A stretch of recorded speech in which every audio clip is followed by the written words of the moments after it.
Guys welcome to our YouTube channel Uttarakhand exam guide. I hope आप सभी बढ़िया होंगे। तो दोस्तों, अगर आप भी पशुधन प्रसार अधिकारी एग्ज़ाम की तैयारी कर रहे हैं तो आप हमारे चैनल के साथ जुड़ सकते हैं। अगर आपको पार्ट ए और पार्ट बी की तैयारी करनी है, पार्ट ए सभी के लिए कंपलसरी है, सिलेबस यहाँ पे मेंशन भी किया गया है, और पार्ट बी और सी में से कोई एक ऑप्शन आपको चूज़ करना पड़ता है। अभी ये एग्ज़ाम जो है सितंबर में होने वाला है। तो हम जो है पार्ट ए में प्लांट फिजियो वाले पोर्शन तक पहुंच चुके थे। लास्ट क्लास में हमने translocation and storage of food material in plants को कवर अप कर लिया था। आज का जो टॉपिक है that is plant growth regulator. अब जो भी पढ़ाया जा रहा है, अगर आपको उनकी पीडीएफ चाहिए तो टेलीग्राम चैनल से आप जुड़ सकते हैं। लिंक आपके डिस्क्रिप्शन में मेंशन है। साथ ही साथ वहाँ पर एमसीक्यू प्रैक्टिस भी करवाई जाती है। पार्ट बी के लिए अगर आपको प्रिपेयर करना है, इनके कंटेंट्स या नोट्स वगैरह चाहिए, तो उसके लिए आपको पेड ग्रुप से जुड़ना पड़ेगा। 199 रुपीज़ है फॉर लाइफ टाइम एक्सेस। अगर आपको जुड़ना हो तो टेलीग्राम चैनल से आप इन्फॉर्मेशन ले सकते हैं, और इनकी प्लेलिस्ट भी बना दी गई है, वहाँ से भी चेकआउट कर सकते हैं। तो बिना देरी किए हुए चलिए स्टार्ट करते हैं। अब प्लांट ग्रोथ रेगुलेटर, इन्हें हम जो है फाइटो हार्मोन भी कहते हैं।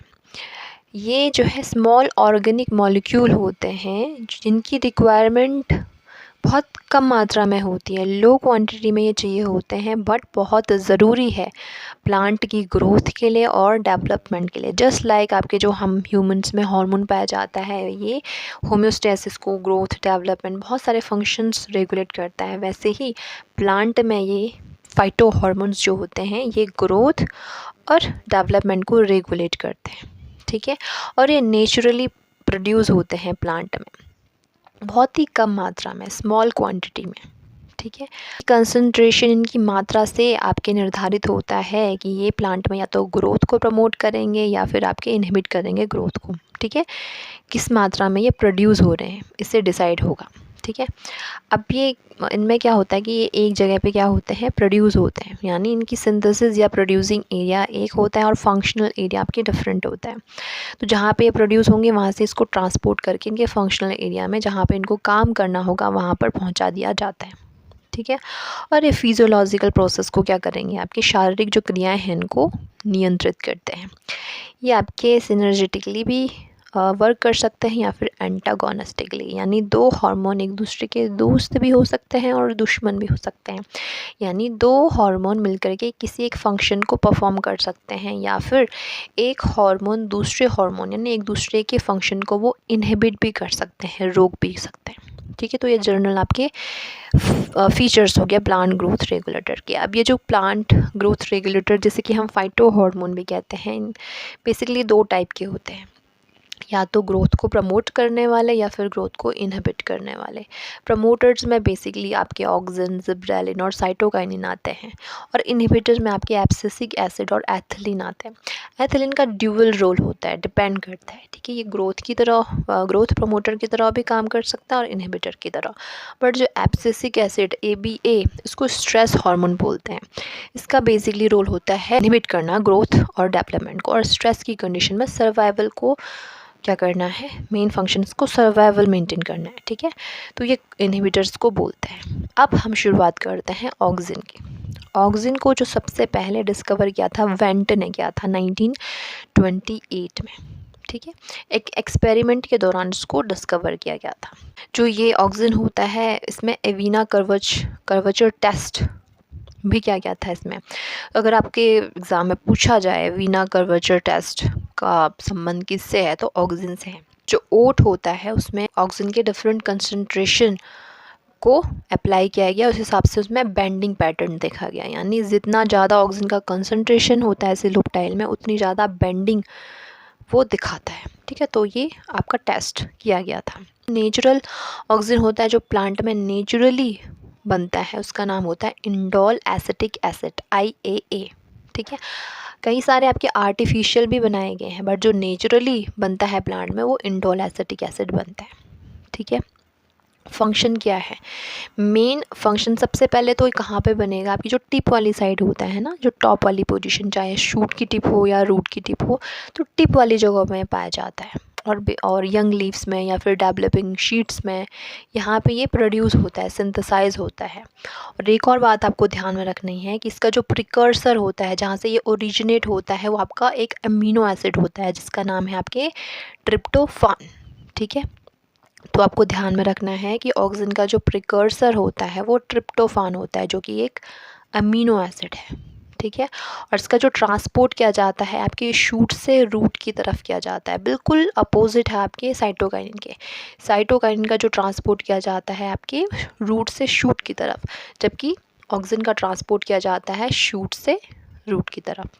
ठीक है, तो इतना आपको इसमें ध्यान में रखना है। अब हम इसके फंक्शन में चलते हैं। तो फंक्शन इसका मेनली सेल को इलोंगेट करना, वो भी आपकी एपिकल डोमिनेंस के फॉर्म में। एपिकल डोमिनेंस मतलब सीधा लंबाई में लेंथ बढ़ रही है बट आपकी ब्रांचिंग नहीं हो रही है, ब्रांचिंग कम हो रही है, तो ये यही करवाता है, ये एपिकल डोमिनेंस करवाता है, ब्रांचिंग को कम करना है। ठीक है, अब एडवेंचरस रूट फॉर्मेशन भी करवाता है। फोटोट्रॉपिज्म, जब आपके प्लांट सनलाइट की तरफ बेंड करता है ना, उसको बोलते हैं फोटोट्रॉपिज्म, तो ये भी ये करवाता है। जियोट्रॉपिज्म, आपके रूट की ज़मीन की तरफ ग्रोथ होना, ठीक है, ये भी ये करवाता है। पार्थिनोकार्पी, पार्थिनोकार्पी मतलब आपकी विदाउट फर्टिलाइजेशन फूड का बनना, ये भी ये करवाता है।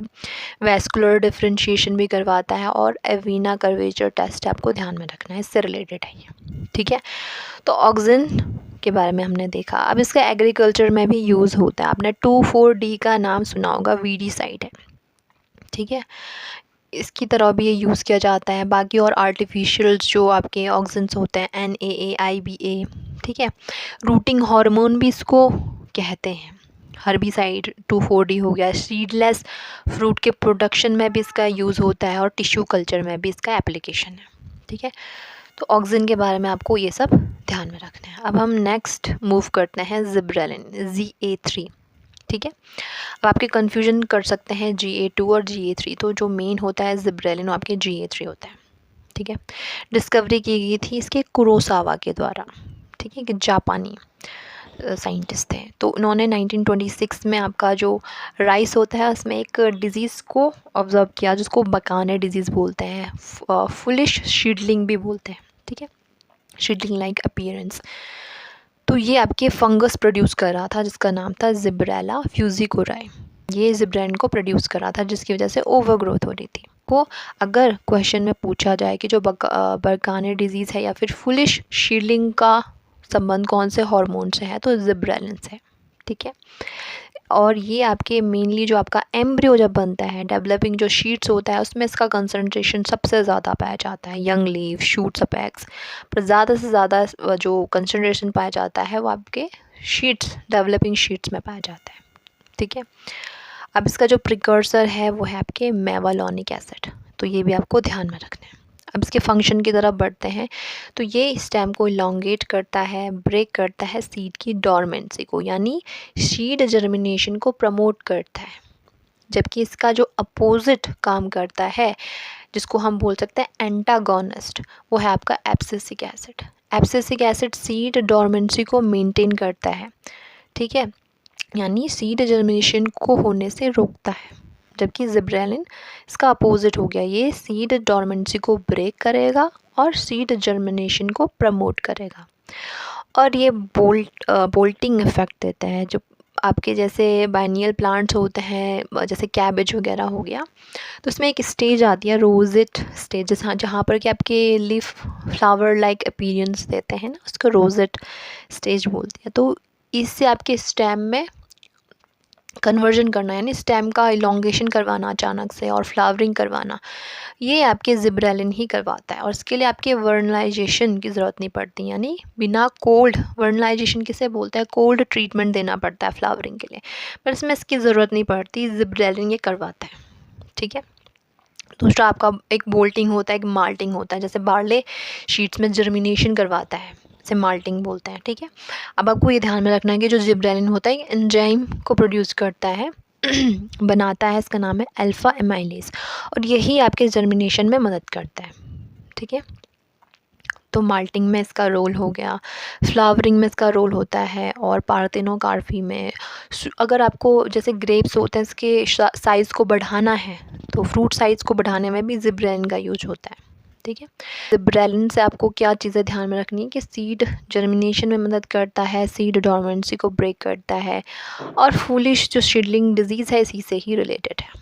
और अगर इसका एग्रीकल्चर या फिर आपके कमर्शियल यूज़ देखें तो आपके जो बियर इंडस्ट्री हो गया, इसमें इसका यूज़ होता है विस्की वगैरह में। ठीक है, और फ्रूट के साइज़ को इंक्रीज़ करने में।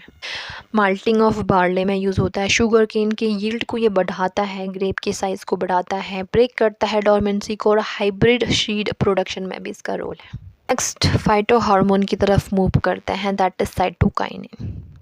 तो मिलर और स्कूग ने जो है कोकोनट मिल्क से इसको आइसोलेट किया था साइटोकाइनिन में। बट जो सबसे पहले जो साइटोकाइनिन बनाया गया वो आर्टिफिशियल साइटोकाइनिन बनाया गया जिसका नाम था काइनेटिन, और प्लांट में जो नेचुरली पाया जाता है दैट इज़ जियाटिन।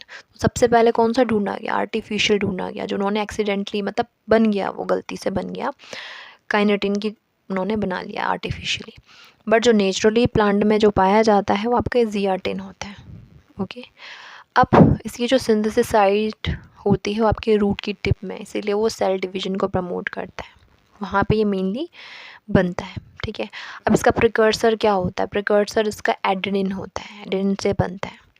और जैसे मैंने बताया ऑक्सिन का ट्रांसपोर्ट शूट से रूट की तरफ होता है, जबकि साइटोकाइनिन का जो ट्रांसपोर्ट होता है रूट से शूट की तरफ होता है, ऑक्सिन के अपोजिट ये ट्रांसपोर्ट होता है। ठीक है, अब फंक्शन क्या होता है? मेनली आपके सेल डिवीजन करवाता है।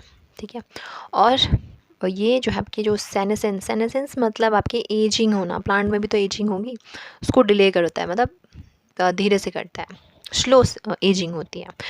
किसकी वजह से? साइटोकाइनिन की वजह से। और शूट को इनिशिएट भी करता है, और न्यूट्रिएंट मोबिलाइजेशन में भी इसका रोल होता है।